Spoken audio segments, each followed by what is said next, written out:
Hello बच्चों, कैसे हैं आप सब लोग। आई होप आप सब लोग अच्छे होंगे। एक बार फिर से मैं आप सब लोगों का स्वागत करता हूं आप लोगों की अपनी क्लास में, यूके बेंचमार्क क्लासेस में। और मैं राकेश रावत, आप लोगों का दोस्त, आपका टीचर, आपका मेंटर, एक बार फिर से ले आया हूं आप सब लोगों के लिए क्लास 10th बायोलॉजी के चैप्टर हेरिडिटी। यस बच्चों, चैप्टर हेरिडिटी के top 12 most important competency based question बच्चों। तो बच्चों, आज क्वेश्चंस शुरू करने से पहले मैं आप लोगों को कुछ इंपॉर्टेंट बातें बताना चाहता हूं। बच्चों, मैं आपको बताना चाहता हूं कि हमने बायोलॉजी सेक्शन सबसे पहले क्यों स्टार्ट किया। बच्चों, बायोलॉजी सेक्शन स्टार्ट करने का रीजन ये था कि फिजिक्स आप देखिए बच्चों 100% कॉन्सेप्चुअल है। उसमें पूरा का पूरा कॉन्सेप्ट होता है बच्चों। अगर आपको कॉन्सेप्ट आता है तो आप उसका बिल्कुल सटीक आंसर दे सकते हैं, अगर आपको नहीं आता है तो आप नहीं दे सकते। बच्चों, अगर केमिस्ट्री की बात करें तो केमिस्ट्री जो है वो 50-50% है। मतलब उसमें 50% कॉन्सेप्ट्स हैं और 50% उसमें लर्न करने का होता है बच्चों। लेकिन जो बायोलॉजी है उसमें ये लगाइए कि आप 20% तो कॉन्सेप्ट्स होते हैं, लेकिन 80% जो होता है बच्चों वो टोटल लर्निंग का होता है। यस बच्चों, तो आपको किस तरह से एग्जाम में लिखना है, आपकी जो कीवर्ड्स क्या होने चाहिए, आप किस तरह से अपने आंसर को बिल्डअप करेंगे, कैसे आपकी सेंटेंस फॉर्मेशन होगी, ये सब चीजें बहुत जरूरी हो जाता है बच्चों। तो यस, इसीलिए बच्चों को ज्यादा कंफ्यूजन बायोलॉजी के आंसर्स को लिखने में रहती है। कई बार तो क्वेश्चंस ऐसे रहते हैं कि बच्चा ये समझता है कि मुझे केवल इतना आंसर करना है, या केवल उसने इतना पूछा है तो मुझे इतना ही आंसर करूं, है ना। लेकिन उसके पीछे रीजन भी देना होता है, उसको प्रॉपरली एक्सप्लेन करना होता है, वहां पर उसके क्वेश्चंस होते हैं बच्चों, है ना। और जब इवैल्यूएशन होता है आपकी कॉपी का बोर्ड में, तो बच्चों इवैल्यूएटर्स को सीबीएसई की तरफ से एक मार्किंग स्कीम दी जाती है, जिसमें हर क्वेश्चन के आंसर्स के जो टुकड़े हैं वो किए जाते हैं और लिखा जाता है साइड में कि ये लिखने का इतना नंबर मिलेगा, ये लिखने का आधा नंबर, ये पॉइंट लिखने का 1 नंबर। और जो इवैल्यूएटर होता है वो आपके आंसर में उन कीवर्ड्स को ढूंढने की कोशिश करता है। तो बच्चों, आपके आंसर में उन कीवर्ड्स का शामिल होना बहुत जरूरी है, और आपका जो आंसर है खास तौर पर बायोलॉजी का, वो उन्हीं कीवर्ड्स के अराउंड जो है घूमना चाहिए।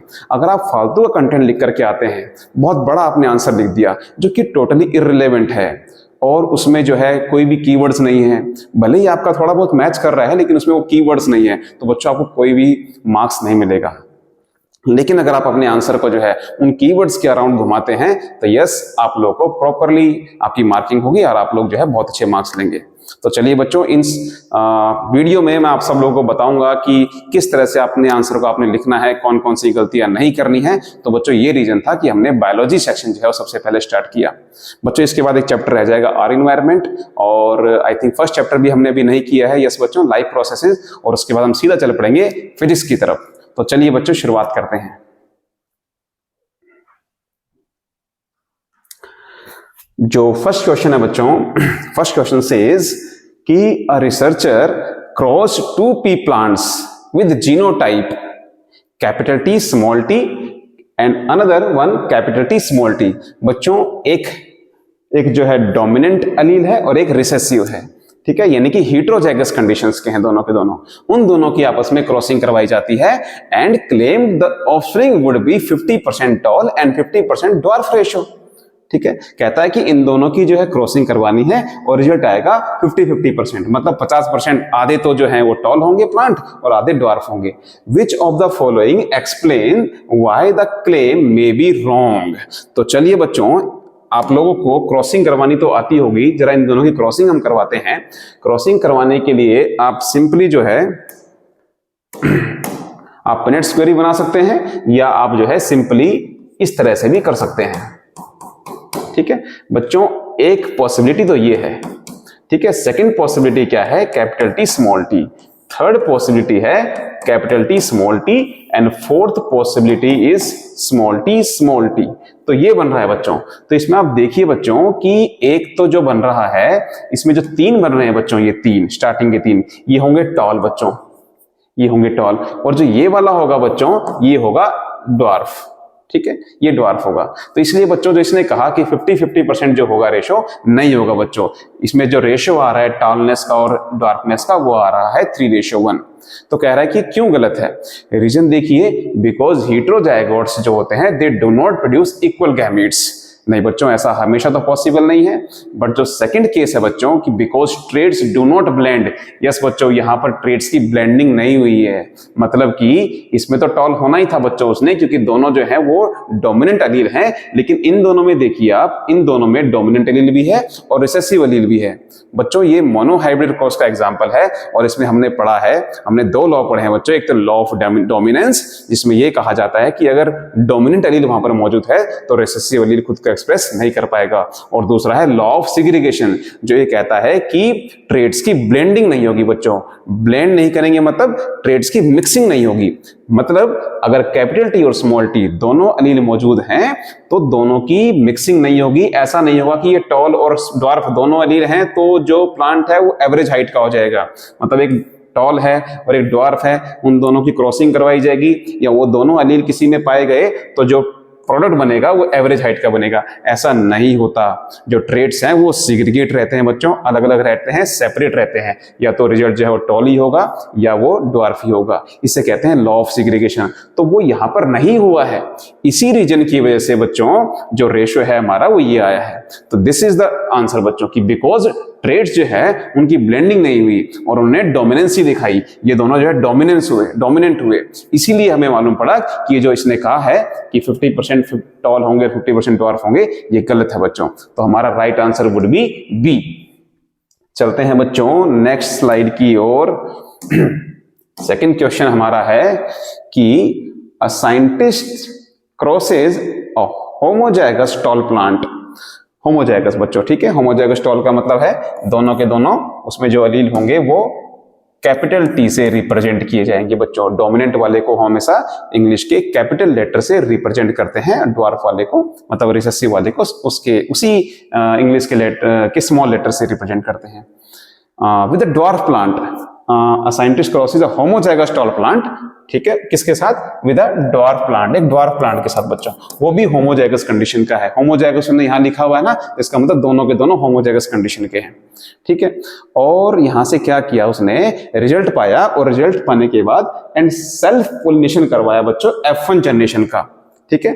F1 जनरेशन क्या होगी बच्चों, वो अभी बनाएंगे हम। उसके बाद जो F1 जनरेशन बन गई, उसके बाद F2 जनरेशन जो बनी, मतलब उसने F1 की सेल्फिंग करवाई, फिर जो F2 के जो रिजल्ट आए उन रिजल्ट में से आपने बताना है कि how many are expected to be dwarf, कितने ड्वार्फ होंगे ये बताना है बच्चों।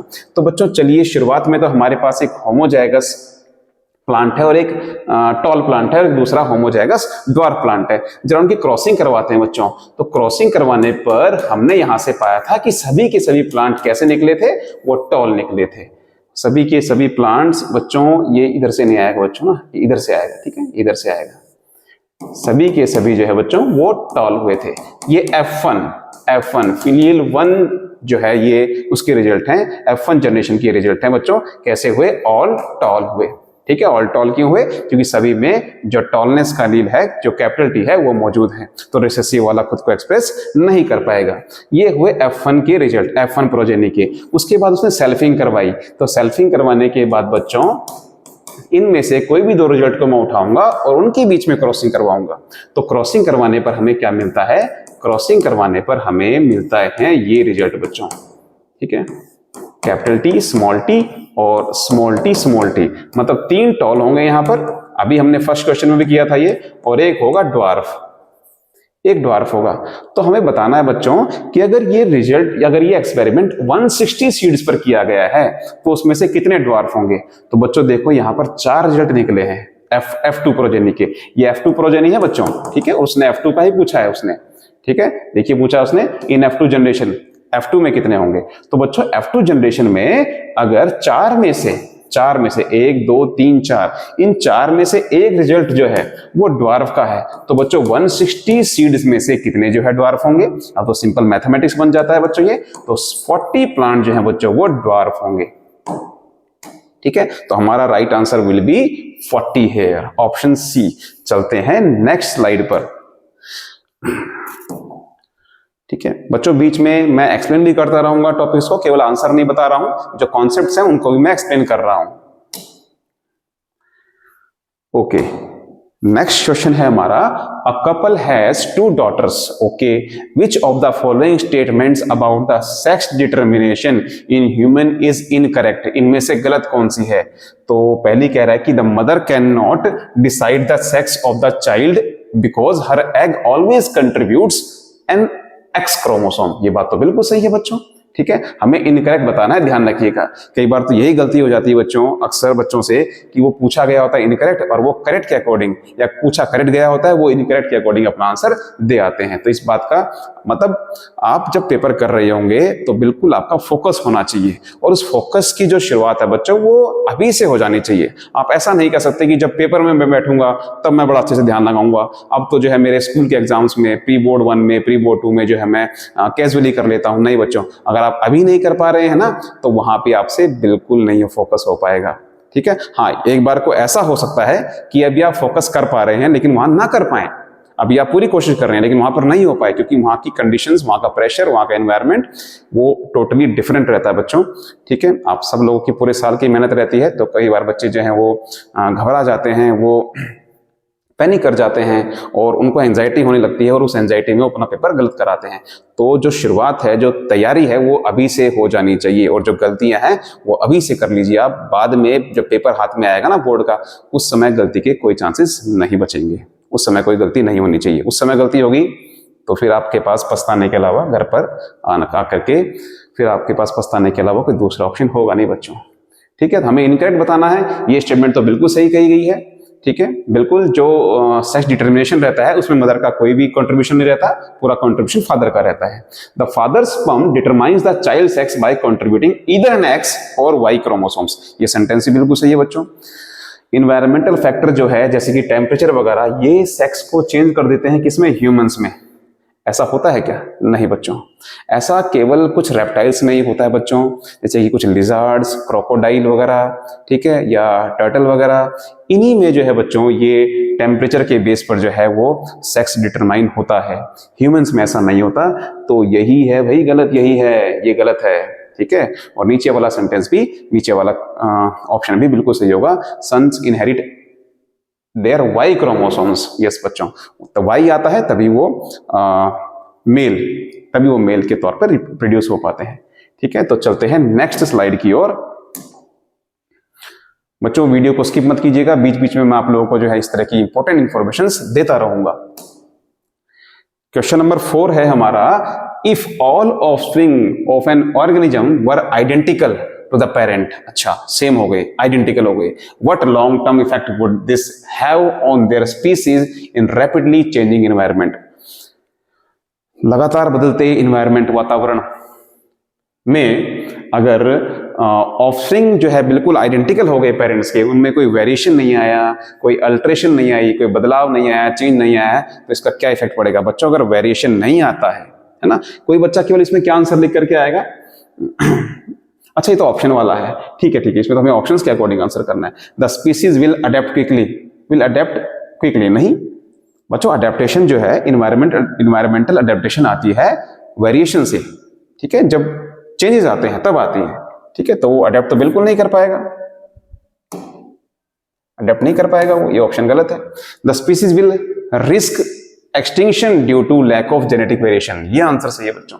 अगर जेनेटिक वेरिएशन नहीं हुआ तो इन्वायरमेंटल अडेप्टेबिलिटी नहीं आएगी, और ऐसा ना होने से बच्चों उनकी जो लाइफ स्पैन है वो छोटा हो जाएगा, लाइफ साइकिल उनका छोटा हो जाएगा, वो कुछ ही टाइम तक जीवित रह पाएंगे, और उनकी जो है, उनकी जो प्रजाति है, जो उनकी स्पीसीज है वो बच्चों विलुप्त होने के कगार पे आ जाएगी, एक्सटिंक्ट होने के कगार पर आ सकती है, इसका रिस्क है। तो बच्चों यही ऑप्शन हमारा बिल्कुल ठीक है। चलते हैं नेक्स्ट स्लाइड की ओर। ये टेबल है बच्चों, और हर स्लाइड में मैं आप लोग, मतलब हर वीडियो में मैं आप लोगों के टेबल वाले क्वेश्चन जरूर लेकर के आता हूं, क्योंकि वहां पर कम से कम 2 से 3 क्वेश्चन जो हैं वो आपको इस टेबुलर फॉर्म में देखने को मिलेंगे, जिसमें आपको कॉलम्स को मैच करना पड़ेगा और फिर इस तरह के ऑप्शंस को आपको वो डील करना पड़ेगा। चलिए, मैच द कॉलम, ओके, तो करेक्ट ऑप्शन छांटना हमें, है ना। कई बार बच्चे ना जल्दबाजी करते हैं और सीधा सीधा इसको पढ़ने लगते हैं, ऊपर नहीं देखते कि करेक्ट बताना है या इनकरेक्ट बताना है, ठीक है। तो उस चीज का भी आपको ध्यान रखना पड़ेगा, करेक्ट बताना है हमें यहाँ पर।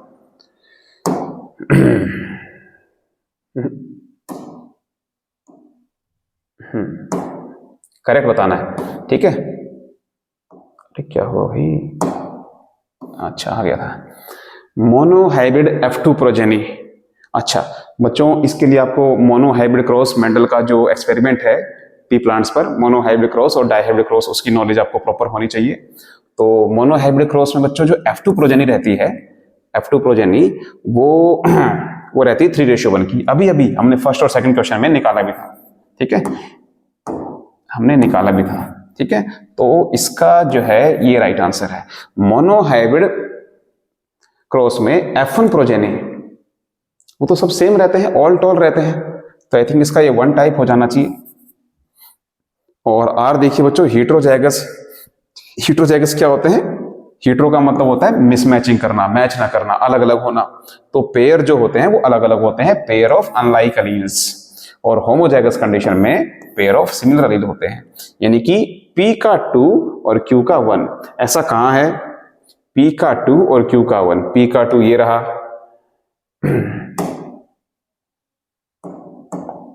P का 2 ये रहा और Q का 1 ये रहा। कहीं ये किसी और में तो नहीं है? नहीं बच्चों, तो यही हमारा सही आंसर हो जाएगा। और R का 3 भी होगा और S का 4 भी होगा। जी हाँ बच्चों, तो ये हमारा राइट आंसर है। चलते हैं अगली स्लाइड पर। अब आ गए बच्चों हमारे असर्शन रीजन क्वेश्चंस। ये बड़े ही परेशान करते हैं बच्चों को। बच्चों इनके बारे में आपको एक बात बताना चाहता हूं।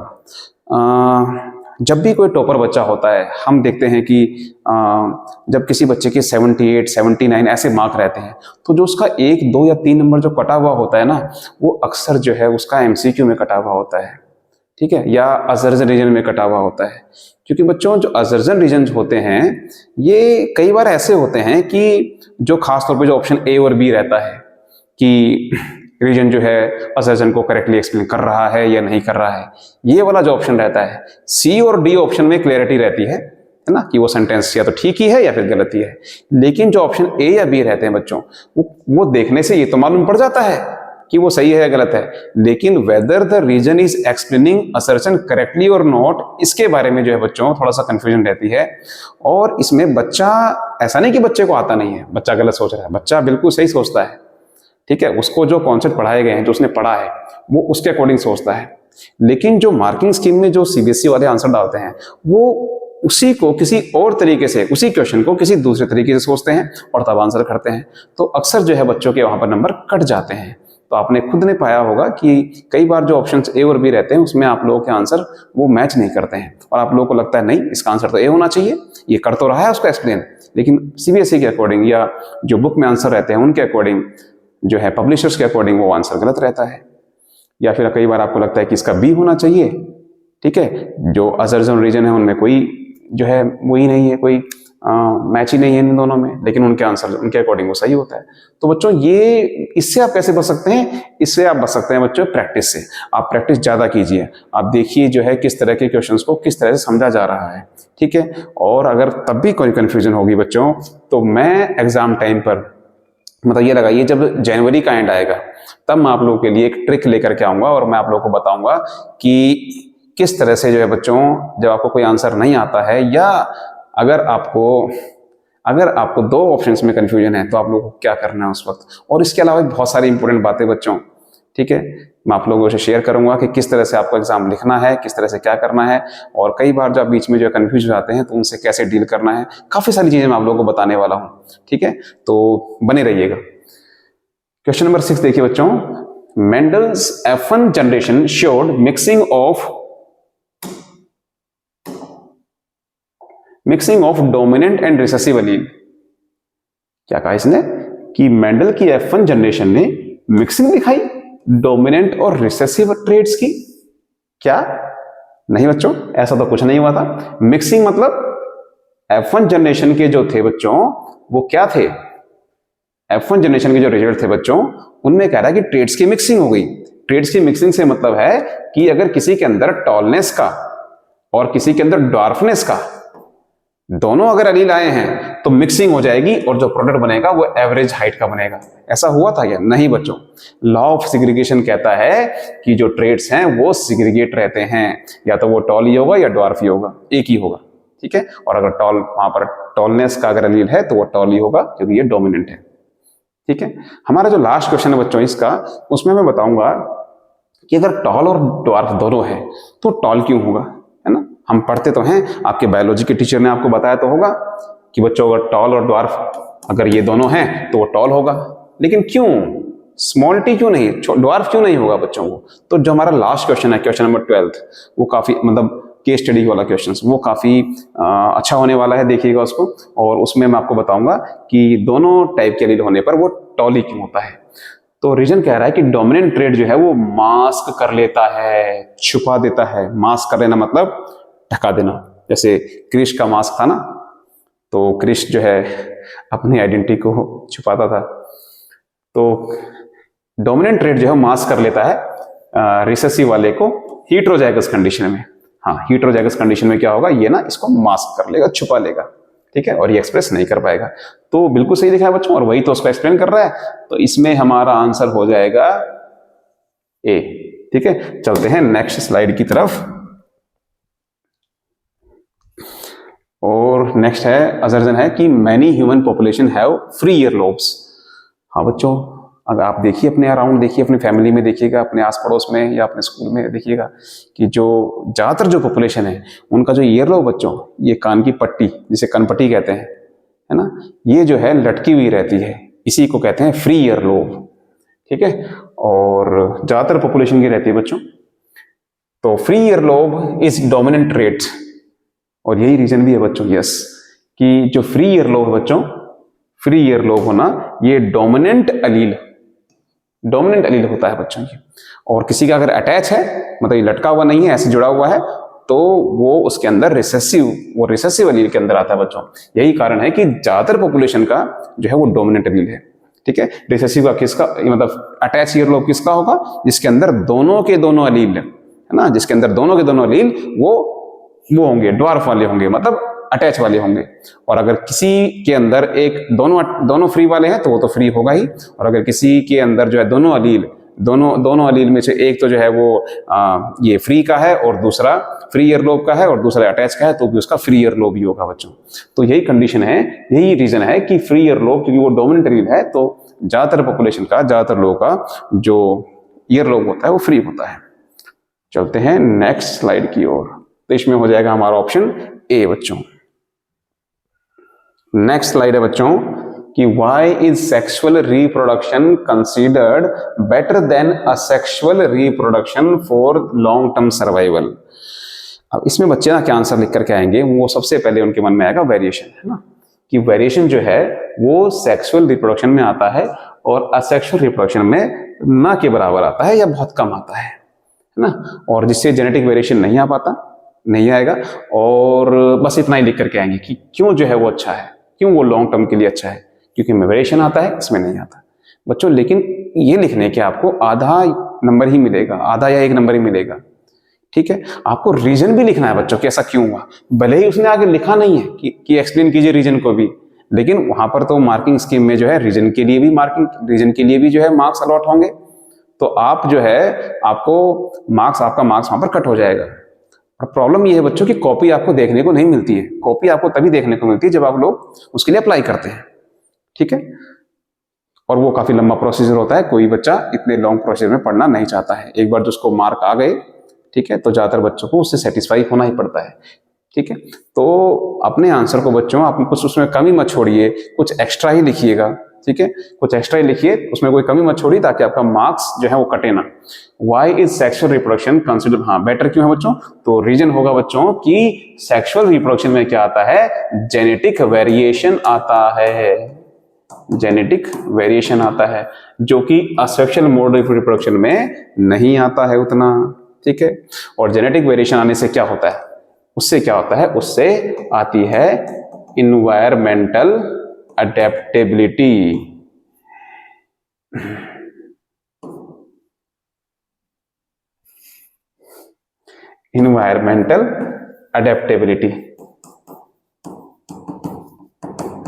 इन्वायरमेंटल अडेप्टेबिलिटी आती है। उससे क्या होता है, उससे उस ऑर्गेनिज्म का, उस स्पीसीज का जो सर्वाइवल रेट है वो बढ़ जाएगा, ठीक है, सर्वाइवल के चांसेस इंक्रीज कर जाएंगे, चांसेस इंक्रीज कर जाएंगे। वो इंक्रीज कर जाने से बच्चों उसका जो लाइफ स्पैन है, लाइफ स्पैन, देखो मैं कैसे लिख रहा हूं, ये कीवर्ड्स हैं और इन्हीं कीवर्ड्स के अराउंड अपने आंसर को आप लोगों को घुमाना है, लिखना है, ताकि आप लोगों के मार्क्स बिल्कुल ना कटे। तो लाइफ स्पैन उसका क्या हो जाएगा, इंक्रीज कर जाएगा, बढ़ जाएगा, वो ज्यादा लंबे समय तक जीवित रह पाएगा। ठीक है, और एसेक्सुअल मोड ऑफ रिप्रोडक्शन में ऐसा कुछ भी नहीं होगा। चलते हैं नेक्स्ट स्लाइड की ओर। Question number 9th, Mendel had several plant options for his hybridisation studies. अच्छा, जस्टिफाई कीजिए कि विद 2 रीजंस, अच्छा 2 साइंटिफिक रीजन से बताइए कि उसने पी प्लांट को ही क्यों चुना और पी प्लांट जो है उसके लिए क्या ऐसा फायदेमंद था। ठीक है, for ensuring reliable and conclusive result, उसके जो रिजल्ट्स हैं वो रिलायबल मतलब उसको ट्रस्ट आ सके, विश्वसनीय, हाँ भाई जो मैं रिजल्ट कर रहा हूं, जो मैं कर रहा हूं और जो रिजल्ट आए हैं वो बिल्कुल सही है, उन पर उसको खुद को ट्रस्ट हो सके। ठीक है, और वो प्रॉपरली अपने कंक्लूजन पर, अपने निष्कर्ष पर पहुंच सके। तो उसने पी प्लांट को क्यों चुना? तो बच्चों पी प्लांट को चुनने का कारण सबसे पहले तो क्या था कि पी प्लांट जो होता है बच्चों, वो एक तो बच्चों रिजल्ट जल्दी देता है। ठीक है, गिव्स रिजल्ट क्विकली। ठीक है, जल्दी लग जाता है, वो जल्दी हो जाता है, उसका कल्टीवेशन इजी होता है। ठीक है, इजी कल्टीवेशन होता है, आसानी से लगा सकते हैं उसको। ठीक है, सेकंड बच्चों उसके जो ट्रेड्स रहते हैं, जो उसके कैरेक्टर रहते हैं, वो इजीली बच्चों हम जो है उनको इजीली ऑब्जर्व कर सकते हैं। जैसे मान लीजिए एक हाइट का ट्रेट मैंने लिया, तो हाइट में वो टॉल है या ड्वार्फ है, वो आसानी से पहचाना जा सकता है। ये एक मैं बात करूं ट्रेट। कलर की मैं अगर बात करूं, कलर को अगर मैं बात करूं तो कलर में ये हरा रंग का है या पीले रंग का है या किसी और रंग का, तो वो आसानी से नोटिसेबल है। तो बच्चों उसके जो कैरेक्टर होते हैं वो कॉन्ट्रास्टिंग कैरेक्टर होते हैं। ठीक है, कॉन्ट्रास्टिंग, इसे कॉन्ट्रास्टिंग कहते हैं। आपने फोटो लेते समय या पिक्चर कैमरेज में ये आपने ऑप्शन देखा होगा कॉन्ट्रास्ट का, मतलब कि जिसका आप फोटो लेना जा रहे हैं उसके साथ बैकग्राउंड में वो मर्ज ना हो जाए, दोनों में कॉन्ट्रास्टिंग रहे, आसानी से पहचाना जा सके कि हाँ ये पर्सन है, इसकी हम फोटो ले रहे हैं और ये उसका बैकग्राउंड है। हर ऑब्जेक्ट जो है वो क्लियरली जो है वो सीन हो। ठीक है, क्लियरली नोटिसेबल हो। तो कॉन्ट्रास्टिंग कैरेक्टर रहते हैं उसके, कैरेक्टर ये कॉन्ट्रास्टिंग कैरेक्टरिस्टिक्स थी उसकी। तीसरा बच्चों और क्या रीजन है, और एक सबसे बड़ा रीजन ये है बच्चों कि वो जो है लार्ज नंबर ऑफ सीड्स देता है, लार्ज नंबर ऑफ सीड्स जो है वो देता है। ठीक है, इसका बेनिफिट ये है बच्चों कि देखो बच्चों ये सब ना ये बायोलॉजिकल एक्सपेरिमेंट हो रहे हैं। ठीक है, बायोकेमिकल एक्सपेरिमेंट्स हो रहे हैं कह सकते हैं। ठीक है, क्योंकि बच्चों अंदर हार्मोन्स वगैरह भी हैं तो वो केमिकल्स होते हैं, और क्योंकि वो लिविंग बीइंग्स के हम डील कर रहे हैं तो वो बायो भी आ गया, तो बायोकेमिकल्स रिएक्शंस हो रही हैं इनमें। और कोई भी बायोकेमिकल रिएक्शंस 100% रिलायबल नहीं होती है। तो बच्चों जब मेंडल को किसी कंक्लूजन पर पहुंचना था तो वो 1 या 2 रिजल्ट से तो पहुंचेगा नहीं, है ना, उसके लिए काफी बड़ा डाटा उसके पास होना चाहिए, है ना, तभी जो है वो मतलब उसको विश्वास आएगा कि हाँ भाई ऐसा इसीलिए होता है। मैं ये समझाने के लिए बच्चों को एग्जांपल देता हूं। ठीक है, मान लीजिए आपने 2 कॉइन्स का टॉस किया, ठीक है, और दोनों में हेड आ गया बच्चों, तो आप क्या सोचेंगे कि हमेशा हेड ही आता है, कभी टेल नहीं आता है? कैसा नहीं है बच्चों, आपको पता है टेल भी आ सकता है।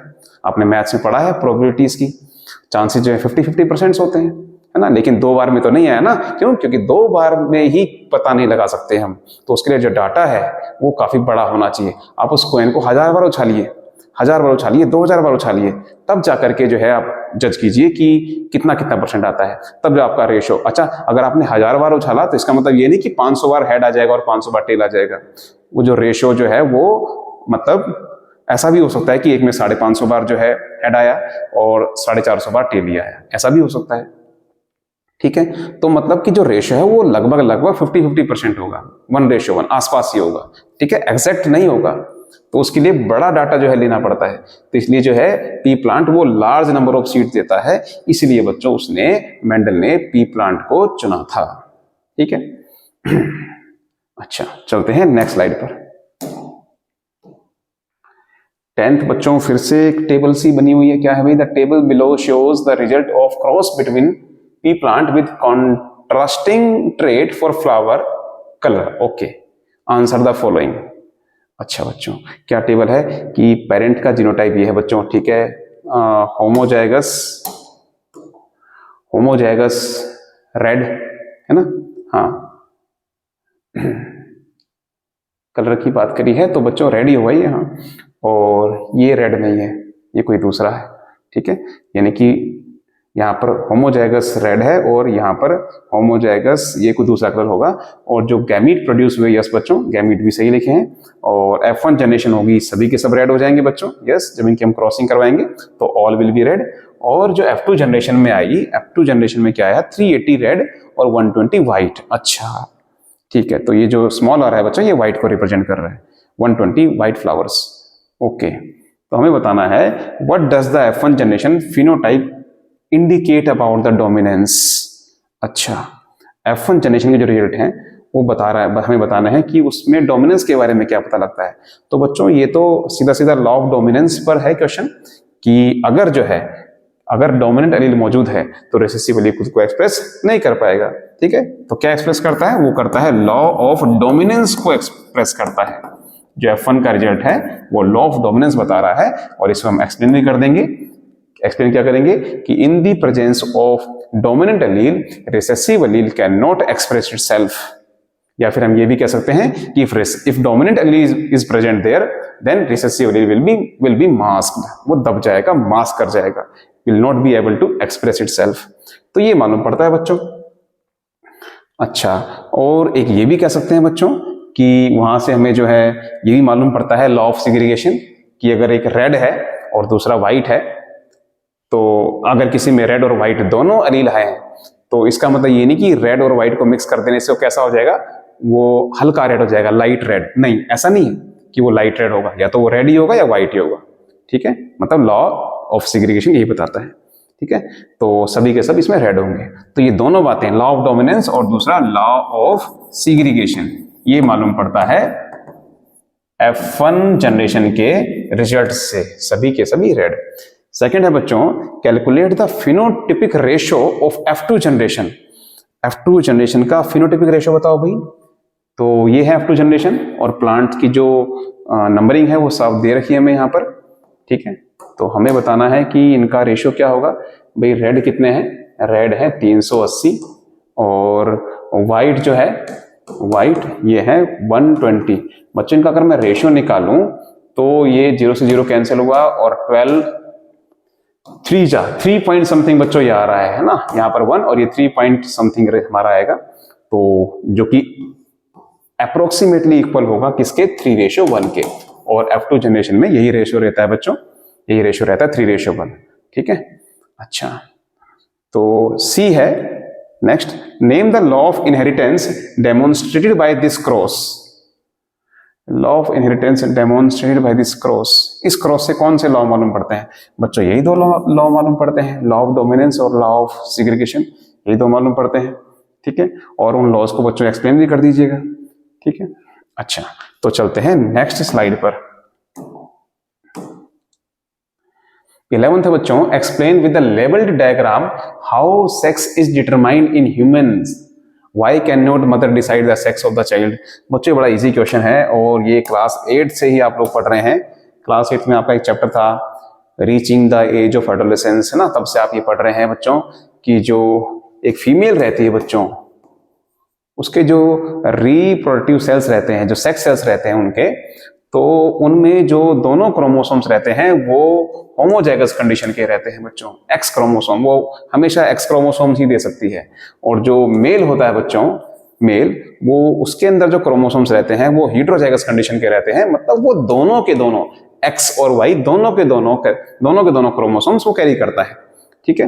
तो फीमेल तो हमेशा बच्चों अपना एक्स ही क्रोमोसोम देगी, लेकिन मेल जो है वो एक्स भी दे सकता है। फीमेल ने तो हमेशा एक्स देना है, लेकिन मेल वाई भी दे सकता है, ठीक है। यानी कि जो सेक्स डिटर्मिनेशन है वो पूरा का पूरा डिपेंड करता है किस पर, फादर पर, मेल पर डिपेंड करता है कि सेक्स जो है वो क्या होगा न्यूबॉर्न बेबी का। तो इस कंडीशन में बच्चों क्या हो जाएगा, एक बेबी गर्ल, ठीक है, और इस कंडीशन में क्या होगा, एक बेबी बॉय होगा, ठीक है। और चांसेस कितने इनके 50-50% हैं। ठीक है, और रेशो पूछेंगे तो 1:1 है। ठीक है, तो इस तरह से हमें एक्सप्लेन करना है। चलते हैं बच्चों लास्ट क्वेश्चन पर, और काफी बड़ा क्वेश्चन है बच्चों, और इस वाली स्लाइड में तो इसका केवल पहला ही पार्ट आ पाया, इसके जो 2 पार्ट हैं वो नेक्स्ट स्लाइड में है। चलो बच्चों पहले आप केस पढ़ दीजिए ना, काफी लंबा चौड़ा है। ठीक है, आप एक बार केस पढ़ लीजिए, आप स्क्रीनशॉट ले लीजिएगा।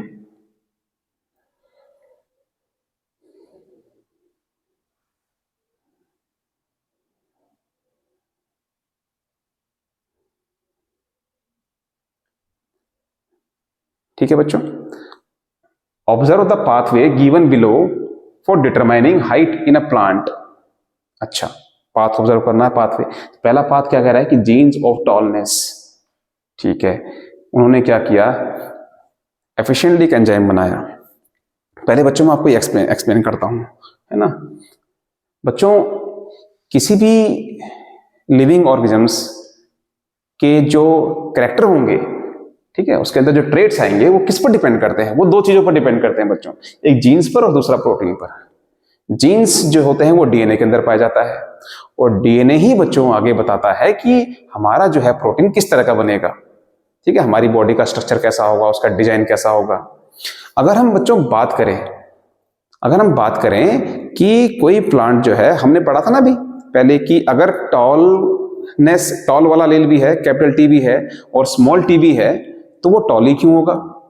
तो बच्चों देखिए, चलो यहां पर एग्जांपल लेते हैं इसी का, कि अगर दोनों तरह के एलील मौजूद हैं, कैपिटल टी और स्मॉल टी, तो बच्चों देखो, मान लीजिए जो है कि किसी को टॉल होने के लिए, किसी प्लांट को टॉल होने के लिए एक खास एंजाइम की नीड होती है। ठीक है, या ये कहें कि उसको जो है ग्रोथ हार्मोन्स की नीड होती है, और उस ग्रोथ हार्मोन को उसके सीक्रेशन के लिए उसका प्रोडक्शन जरूरी है, और उसके प्रोडक्शन के लिए एक एंजाइम का होना जरूरी है बच्चों। ठीक है, वो एंजाइम अगर प्रॉपरली बनेगा तब जाकर ही जो है वो ग्रोथ हार्मोन रिलीज होंगे, और तभी जाके वो प्लांट टॉल होगा। लेकिन बच्चों अगर किसी भी रीजन की वजह से डीएनए में, जीन में कोई अल्टरेशन आ जाता है, कोई वेरिएशन आ जाता है, कोई बदलाव अगर उसके अंदर आ जाता है, तो क्या होगा, वो एंजाइम प्रॉपरली नहीं बन पाएगा। अब अगर एंजाइम प्रॉपरली नहीं बनेगा तो एफिशिएंटली वर्क भी नहीं कर पाएगा, और उस ग्रोथ हार्मोन्स की रिलीज करने में भी वो जो है सही से रिलीज नहीं कर पाएगा बच्चों। अब ग्रोथ हार्मोन प्रॉपरली रिलीज नहीं कर पाया तो क्या हो जाएगा, वो छोटा ही रह जाएगा बच्चों। यानी कि प्लांट छोटा पहले से ही है, अगर हमें उसे टॉल करना है तो उस एंजाइम का सीक्रेशन करना पड़ेगा बच्चों। ठीक है, वो ग्रोथ हार्मोन का सीक्रेशन जरूरी है, और ऐसा अगर नहीं हुआ तो वो ड्वार्फ रह जाएगा बच्चों। ठीक है, इसीलिए हम कहते हैं कि अगर टॉलनेस का अलील और ड्वार्फनेस का अलील दोनों हैं तो वो टॉल ही होगा, क्योंकि एंजाइम तो प्रॉपरली रिलीज हो गया ना, तो टॉलनेस वाला ग्रोथ हार्मोन तो आ गए ना, रिलीज हो गए, तो वो टॉल हो जाएगा।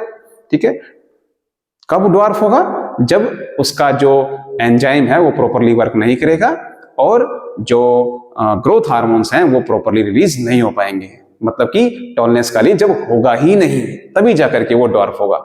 तो बच्चों ये उसके पीछे का मैकेनिज्म है। ठीक है, ये इसके अंदर लिखा हुआ है। ठीक है, तो पाथवे 1 देखिए बच्चों, जीन ऑफ टॉलनेस, ये कहते हैं क्या करते हैं, एंजाइम्स को एफिशिएंटली वर्क कर पाते हैं। सही बात है। ठीक है, एंजाइम एफिशिएंटली वर्क करेगा, high amount of growth hormones निकलेंगे। सही बात है, और प्लांट जो है टॉल हो जाएगा। ठीक है, लेकिन पाथवे 2 क्या कह रहा है कि जीन जो है वो शॉर्टनेस के हुए। अच्छा, ठीक है, तो यहां पर x की जगह में बताना क्या आएगा, उससे हुआ क्या बच्चों, जो भी x होगा आंसर में, जो भी हमारा ये आंसर होगा x, उसकी वजह से हुआ क्या, लो अमाउंट ऑफ ग्रोथ हार्मोन हुए, और प्लांट जो है शॉर्ट हो गया। तो बच्चों इसका मतलब जो है लो अमाउंट ऑफ ग्रोथ क्यों हुई होगी, क्योंकि एंजाइम जो है वो एफिशिएंटली नहीं बना होगा, उसकी डेफिशिएंसी रही होगी। तो x जो है हमारा वो क्या हो जाएगा, x हमारा हो जाएगा, x की वैल्यू क्या होगी, x की वैल्यू होगी, मैथ्स में आ गए हम, x की वैल्यू, तो x की वैल्यू क्या होगी, deficiency of hormone, harmony enzyme. ठीक है, उसके बाद लिखा तो हुआ ही है कि ग्रोथ हार्मोन कम होगा, तो x की वैल्यू ये है बच्चों। ठीक है, तो हमने बता दिया है, और ब्रीफली एक्सप्लेन भी करना है बच्चों उसको। देखो, है ना, देखो यही तो गलती होती है, आप लोगों का ध्यान होता नहीं है, आप लोगों को बताना है कि x की वैल्यू क्या है, तो आप लिख देते हैं बस। अरे उसे ब्रीफली एक्सप्लेन भी तो करो, इसका तो केवल आधा नंबर मिलेगा। आधा नंबर किसका मिलेगा, ब्रीफली एक्सप्लेन करने का, जल्दबाजी में बच्चे छोड़ देते हैं। तो एक्सप्लेन कीजिए बच्चों कि अगर if there will be deficiency of enzymes, only in that case low amount of growth hormone will be released and the plant will be shorter. It will not get tallness, it will not get its proper height. चलते हैं बच्चों अगले question की तरफ, नहीं इसके अगले part की तरफ, बी पार्ट। अच्छा ये क्या है भाई, graph. The scatter plot given below shows the height of 3 plants, okay, A B and C, ठीक है। अच्छा ये हाइट का एक्सिस, ये प्लांट्स का एक्सिस है। विच प्लांट ए बी और C is most likely to have a gene coding for highly efficient enzyme. Highly efficient enzymes किस चीज के लिए? हाइट के लिए ना, हाइट के लिए। तो हाइट के लिए तो बच्चों देखो, सी तो जो है छोटा है, बी जो है वो थोड़ा मीडियम साइज का है, और जो ए प्लांट है वो टॉल है। तो बच्चों ए के पास ही तो जो है प्रॉपर जो है जीन की कोडिंग गई होगी अपनी हाइट बढ़ाने के लिए, उसी के अंदर जो है एंजाइम्स ने एफिशिएंटली वर्क किया होगा, तो हमारा आंसर ए हो जाएगा, ठीक है। लेकिन यहाँ पर बच्चों केवल ए बी सी मत लिखिएगा, रीजन भी लिखिएगा, भले ही उसने पूछा नहीं हो लेकिन आप रीजन भी बताएंगे, ठीक है, कि if the enzyme will work efficiently then only in that case the plant will be tall, ठीक है। and we can see from graph it is clear that plant A is tall, hence in plant A के अंदर जो है वो most likely to have that gene coding for highly efficient enzymes, height वाला enzyme, ठीक है। तो चलते हैं पार्ट सी की तरफ। why does a change in the gene affect the height of a plant? Gene जो है वो कैसे एक प्लांट की हाइट को इफेक्ट करता है? बच्चों जो मैंने एक्सप्लेन किया था ना केस में, तो उसी के अंदर से बच्चों आपको वही इसका आंसर होगा, ठीक है, कि अगर कोई जीन में कोई बदलाव आता है तो बच्चों जरा देखो उसको, जो जीन होता है बच्चों वो किसके अंदर पाया जाता है? डीएनए के अंदर पाया जाता है, ठीक है। और यही आगे डिसाइड करते हैं कि हमारा बनने वाला प्रोटीन जो है वो कैसा होगा, ठीक है। अच्छा मान लीजिए जो है वो डीएनए जो है उसकी प्रॉपर फॉर्मेशन होती है, मान लेते हैं डीएनए की, अगर इफ डीएनए की प्रॉपर फॉर्मेशन हो पाई, अगर डीएनए प्रॉपर फॉर्म हुआ, ठीक है, प्रॉपर उसका स्ट्रक्चर जो है वो बना, ठीक है, तो होगा क्या बच्चों, जो एंजाइम्स हैं वो अच्छे से रिलीज होंगे, प्रॉपरली जो है वो सीक्रेट करेंगे। तो बच्चों जो एफिशिएंसी है, एफिशिएंसी किसकी? एंजाइम्स की या हार्मोन्स की कह लीजिए, वो इंक्रीज कर जाएगी, और इंक्रीज कर जाने से प्लांट जो है वो टॉल हो जाएगा। अगर हम एग्जांपल लें कि वो अगर टॉलनेस का अगर वो हार्मोन या एंजाइम है तो, ठीक है। लेकिन बच्चों बट इफ, ये बट है भाई, ठीक है, बट इफ अगर डीएनए की फॉर्मेशन में अल्टरेशन आ गया, बदल गया, इफ डीएनए फॉर्मेशन, ठीक है, पूछा उसने जीन का है बच्चों, लेकिन जीन जो है वो डीएनए के अंदर ही पाया जाता है। But if DNA formation Altered मतलब या चेंज्ड, अगर वो चेंज हो गई तो क्या होगा? तो एफिशिएंटली एंजाइम जो है वो वर्क नहीं कर पाएगा, और वर्क नहीं कर पाएगा तो बच्चों उसको टॉलनेस नहीं मिलेगी, और टॉलनेस नहीं मिलेगी तो क्या रह जाएगा? जो था वो पहले से, मतलब बौना रह जाएगा, ड्वार्फ रह जाएगा, ठीक है। तो आई होप बच्चों आपको इस क्वेश्चन के कॉन्सेप्ट्स आपके अच्छे से क्लियर हुए होंगे। तो इस तरह से बच्चों हमें अपने आंसर को एक्सप्लेन करना है। आई होप आप लोगों को ये कंटेंट समझ में आया होगा। बच्चों इस तरह के इंपॉर्टेंट जो इन्फॉर्मेशंस होती हैं आप लोगों के लिए बोर्ड एग्जाम्स के लिए, उसे पाने के लिए जो है मेरे चैनल पर बने रहिएगा। आई होप बच्चों आप लोगों को वीडियो अच्छी लगी होगी, और आप सब लोगों का थैंक यू, धन्यवाद। और मैं आप लोगों से शेयर करना चाहता हूँ कि आज जो है 5वां दिन है, और करीबन जो है 300 से जो है ऊपर जो है सब्सक्रिप्शंस आ चुके हैं। थैंक यू सो मच इस प्यार के लिए। और बच्चों वीडियोस को ज़्यादा से ज़्यादा जो है लोगों को शेयर कीजिए, ताकि उनको भी ये इन्फॉर्मेशंस जो आप लोगों को मिली हैं, ये इन्फॉर्मेशन उन तक पहुंच पाए, ठीक है। क्योंकि बच्चों ज़्यादातर बच्चे जो रहते हैं उनके स्कूल्स में इस तरह की बातें जो है वो नहीं बताई जाती, ठीक है। तो आई होप आप लोगों को वीडियो पसंद आया होगा। Thank you so much.